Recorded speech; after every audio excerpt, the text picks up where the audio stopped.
What's up, Strength Coaches? Welcome back to another episode of Finance Friday Strength Coach Net Worth. This is episode 2, and we have the Net Worth nurse on the show. Now, Savannah is not a strength and conditioning coach, but she's in a very similar position as us strength coaches working in healthcare. Her healthcare is even more specific and true healthcare than ours, but having a fixed salary, trying to figure out how to earn extra income. I'm not going to bastardize your intro anymore, Savannah, but go ahead and introduce yourself. I'm super stoked to be here. I love any time to come talk about real estate and financial wellness. But yeah, my name is Savannah. I'm a registered nurse. I've been a nurse for almost 10 years now. I've worked in a bunch of different settings within the healthcare system. It was the beginning of 2020, after having my second daughter, that motivated me to start looking into real estate investing. Before this, I really had my eyes set on climbing the corporate ladder as a nurse. I went back to school early on in my nursing career and got my master's degree in nursing leadership and admin. So I've always had my eyes set on becoming a CNO, chief nursing officer, and so I was climbing that ladder. But yeah, beginning of 2020, after having my second daughter, it opened my eyes to how demanding my job was and how really much of a slave I was to my W-2, both my husband and I, and we were looking at our financial goals and just our goals within our family and how involved we wanted to be in our daughters' lives, and our current work situations really weren't going to get us there. And so started researching alternative ways to build wealth, stumbled upon real estate investing for obvious reasons, one of the best ways out there to do that, and haven't looked back. Started investing in long-term rentals across the country. Now we do multifamily syndications. Strength coaches, do you hear why I just had her on? It's like exact copy and paste. Like, I mean, I got my PhD so I could climb the corporate ladder and be an administrator and high performance manager. And, you know, strength coaches are having that conversation. And I first reached out to you you were on the Weekly Juice podcast, and listeners out there, the Weekly Juice, they're friends of a fellow strength coach, Mike Tucker, who was on the show before too, who Mike does a ton in real estate too. So again, none of this is financial advice. Do your own research, but start to understand the power of real estate. So, Savannah, you said multifamily, you said syndication. I had no idea what any of that meant, so I'm going to assume that the rest of our listeners don't. What does any of that mean? Yeah, it came naturally as we started investing in real estate. Some of our friends and family were hitting us up like, hey, what are you guys doing? Is there any way we could partner with you on a deal? Didn't even know this at the time, but that's really what real estate syndications are. So it's people coming together, partnering on the deals, some people bringing capital, some bringing skill sets, and going out and buying larger buildings or properties that they wouldn't be able to purchase on their own. And these buildings, usually in multiples, have higher value with a lot of less risk involved. So it's a great way for people to come together and buy great returning assets. And from what little research I eventually did, like, this is stuff that accredited investors get advertised to them about, because it is such a safe investment. But real estate, I mean, typically you buy something and the price of it goes up if the area around it stays nice, right? Yeah, exactly. And we do really heavy value add in our business model. So we're going out and looking for mismanaged apartment buildings. So these can be apartment complexes that have been held in the same family for generations. Maybe the owner owns multiple buildings and this specific building is kind of sitting on the back burner. So there's a lot of opportunities out there in terms of buildings that really aren't functioning at their highest capacity. So maybe their rents are below market, there's outstanding repairs and renovations that need to be made to the building, and they're really not optimized. And so we go out there as investors, we see the opportunity here. These sellers, they don't want to take care of the roofs and the windows. We do. So we purchase these buildings. We have passive investors partner with us on these deals, and we flip them really over around a 5-year period. So in that 5-year period, we're taking care of the repairs and maintenance. It's allowing us to really push rents. And our goal for our investments is to get our investors 100% ROI in the investment. So if if our investors are investing 50K, it's the goal to give them their $50,000 investment plus another $50,000 on top of that, and that's seen in quarterly disbursement. So how real estate as a whole works is after the income that comes in for the building and all expenses are paid, the leftover cash is called cash flow, and this is one of the reasons that makes real estate investing so powerful. This extra money left over every month goes directly back into the investor's pocket. So when you do this at capacity with large multifamily buildings and apartment complexes, it allows a lot of other people to get involved. So for anybody that was hearing that and they're like, okay, I heard the word passive, but I also heard her saying a bunch of work. Like, how does this work for somebody that is a strength coach and they're like, okay, I want to get into it, but I don't think I have all the time to be able to do that, and I have all this extra money that I've been saving up. What does that look like? Yeah, exactly. So really the role of a passive investor in these deals is vetting out the operator. So you're really putting the majority of your trust of your investment in their hands. So when you're looking for potential opportunities with these investments, you want to seek out what the track record is, what the business model and business plan is with the specific building, what market research has been done, really vetting out the operating team on these deals. And then you did mention before the difference between an accredited, unaccredited investor. So just to highlight that, it's an SEC guideline, so regulated. That accredited investors, to meet that standard, you have to make as an individual $100,000 a year, or file jointly with a spouse, it could be $200,000 a year, or have $1 million in net worth and liquidity. So these two parameters make you an accredited investor, which allows you to be solicited these type of deals. If you are an unaccredited investor, there are opportunities to invest in these type of deals through a 506B filing. It's just a different rule in the SEC regulations, but then you can go and jump in some of these deals even as an unaccredited investor if you have an existing relationship with the operators. So how hard was it for you to get this up and running for yourself? I mean, because you just said it, you guys both had W-2s like that. What does that journey look like for you guys? Yeah, when I learned about value add multifamily, I was obsessed. So we went all in. So we invested $30,000 into a coaching program to learn more about this. That was more than my master's degree in nursing. Threw that on a credit card so we could start getting the education and coaching that we needed to do this ourselves. We took out a second mortgage on our primary residence to start investing in real estate. Learning how to leverage debt is really a huge tool when you can learn to use money as a tool, make it work for you in real estate investing. So we started doing that, took out the second mortgage on our home, ended up liquidating some of our retirement accounts. So we were all in on this. And through that, we've generated so much interest, like I mentioned. And then I saw personally going into work every day as a nurse, especially through the COVID-19 pandemic as a manager at the time, like I had nurses and docs coming in my office, like really transparent with their finances and what was going on, and that really motivated me to share this opportunity with as many healthcare professionals as possible, because it is a great way to build wealth passively that a lot of people don't know about because they don't get the opportunity to hear about it. It's passive for them, but it's not passive for you, correct? Correct. Yeah. Yeah. And that's where, oh, go ahead, sir. Go. Yeah, no, as an operator on a deal, really our roles and responsibility is finding the deal, getting the financing for the deal, managing the asset throughout the lifetime of the investment, and then managing all of our investors on it. So a lot of work put in by the sponsorship team.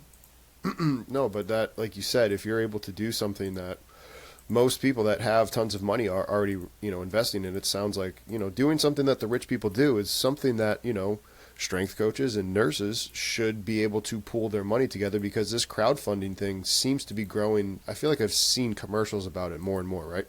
Yeah, and just being able to diversify investments. I think a lot of people, especially over the last couple of years since the pandemic, what's happened to the stock market, it's just so unpredictable. And in real estate, there is a lot of risk that you can mitigate by doing proper market research, by doing conservative underwriting. You look at market trends, how has housing performed. It is honestly a lot more predictable than the stock market. So right now it's, November of 2023, and interest rates just passed 8. How does any of that affect anything that you guys are doing, does that scare potential investors? Should anybody listen? Again, none of this is financial advice, people. Go do your own research. This is just two people talking. But with that being said, the fact that the interest rates are high, does that affect, people being like, oh, I should wait. Is this kind of like the stock market where time in is greater than timing? Quick break from the show to remind you to hit that like and subscribe button. It helps us out and it helps you be notified when we have new content get released. So again, please hit that like and subscribe button if you enjoy this content. And with that, let's get back to the show.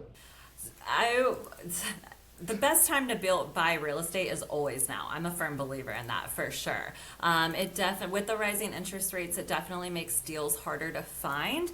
But as operators in these deals and underwriting them, we always do conservative. For investors anyways, so we're used to grinding out those numbers to make them work. We're still looking at deals. We just closed on a 17 unit up in Portland a few months ago. We just went under contract and we're selling one of our buildings, our 24 unit. So yeah, there's still movement in the real estate space. For any of our strength coaches listening out there, or athletic trainers, because very similar fields, what does that mean, underwriting? So that way they're like, wait a minute, what does this mean? I heard her say it. If they go to research it, like, what does underwriting a building mean? Yeah, so that's really just looking at the numbers.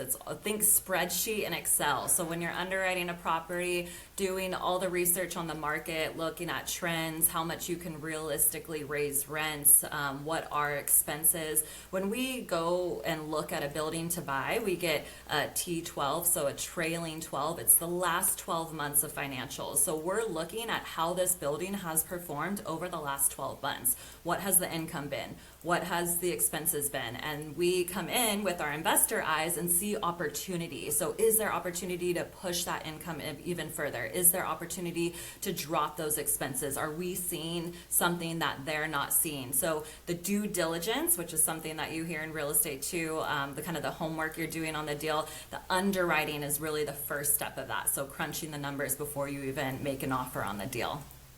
And how do you then, for anybody listening out there, how do you consider, I feel like people have heard the word comps, right? Like how do you look at comps? How many is too many? Because strength coaches are very similar to nurses, hardworking, will do it. So they'll probably, if you say they really only needed to research 6, they might do 12. Yeah, I love that. Nursing, very similar, right? We underwrite hundreds of deals in a month. And honestly, I think underwrote maybe about 80 before we even closed on our first apartment complex. So it is a numbers game for sure. I do want to point out the difference between single family home and how those comps are marked. So your value of and kind of the differentiation between why we love multifamily as opposed to single family investing is in single family homes, your value of your home is determined largely on the value of your neighbor's home. So that's how market comps are evaluated. Whereas in multifamily, the value of your property is based on how much income you're generating it. So you can really change the value of your property as an investor by forcing that appreciation in the deal. Huh. That sounds very interesting because I had never personally heard about that either.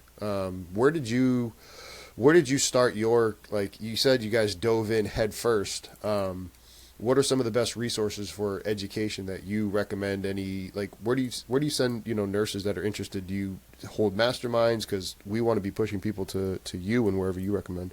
Yeah, definitely. I am very deep in the network. So I got a Facebook group, very active on social media. I always send people to Bigger Pockets. That's just where I personally got started, and they're just an OG in the space. So you can find a lot of great information there.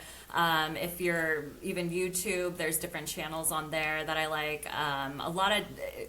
There's so many investors out there. I would encourage anyone to go on social media and start looking and see who appeals to you most, because there's a lot of different personalities. With that being said, how do our listeners out there, they're like, okay, how do you research, in your opinion, how would you research somebody that you would then possibly want to invest with, because there are so many scams out there, right? And even within the coaching education of strength coaches, we're trying to actually educate coaches on real training backed by science, backed by practically working with athletes, because there's so many bro coaches out there. How do you avoid those bad real estate gurus, quote unquote? Yeah, I would definitely lean into your instinct there. I think everyone can do that a little bit more and have better results.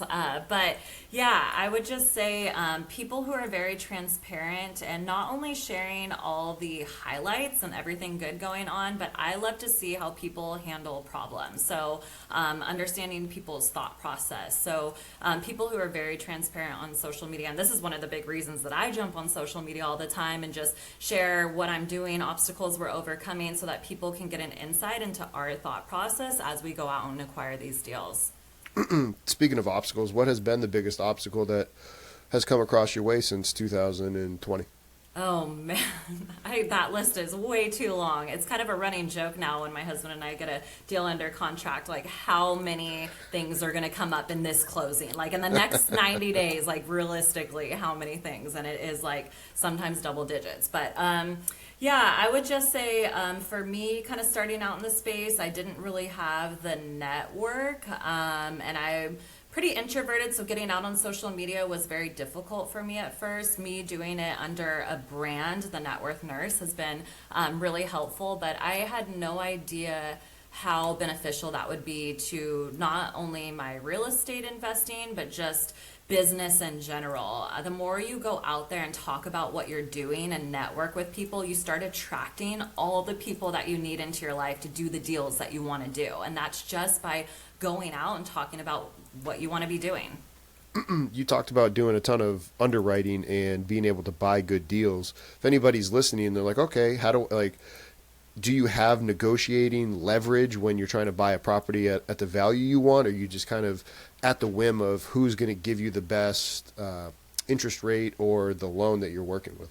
Yeah, and that's been something that has been really mind-blowing coming into the real estate space, is you kind of expect like a one-size-fits-all, and you can structure these deals so differently, and the things that you can negotiate on in the process is pretty amazing. But yeah, it's just looking at things.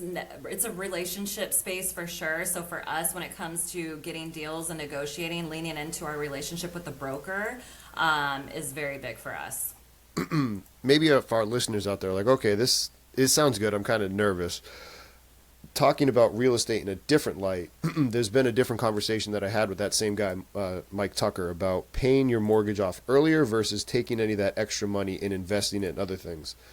To the net worth nurse in real estate, which is better in your opinion and why? Oh, definitely the second. And I personally did that to get started investing. And for me, it was looking at the numbers. So it took talking to a savvy lender, and I was telling him I wanted to get into investing. And he was like, well, you have $100,000 worth of equity in your primary home. And I was so naive to real estate at the time. I did not even know what that was. I didn't even know what you I didn't could do either. with that. I Right. had no idea. Exactly. So that's money that you can tap into. And so for me, it was taking out that I took a 20% loan to value, or 80% loan to value. So at a 5% interest rate, and then so I took out 80,000 at a 5% interest rate, and I used it to invest in real estate that is cash flowing me 15-20%. So not only can you pay off that mortgage, but now you're getting extra money back into your pocket every month. So when you can leverage debt to invest and earn you more money, that's when it becomes very powerful. Amen. Like I said, these are our quick hitters on Fridays. So for anybody that has made it this far, the goal is for them to be able to listen to this to or from work on a Friday. Where can people follow you more? Because we want to be funneling people in, because, I mean, personally, I'm a big fan of what you guys are doing. Yeah, definitely. So Net Worth Nurse on all social media. I'm very active there. It's my favorite way to share my story, just kind of what I'm doing as a nurse, an investor, as a mom, all the things. I'm on Facebook, Instagram, LinkedIn, YouTube, Twitter, and yes, even TikTok. My website's networthnurse.co, and I love connecting with people. So if you're interested in anything I've been saying, please reach out. I love to chat.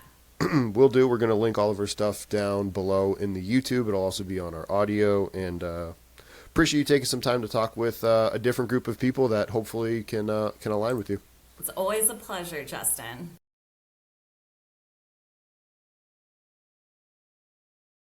Congratulations on making it to the end of the video. Why don't you celebrate by watching more videos just like it? You can also help us on our quest to placate the algorithm gods by liking, sharing, subscribing, and commenting. Thank you.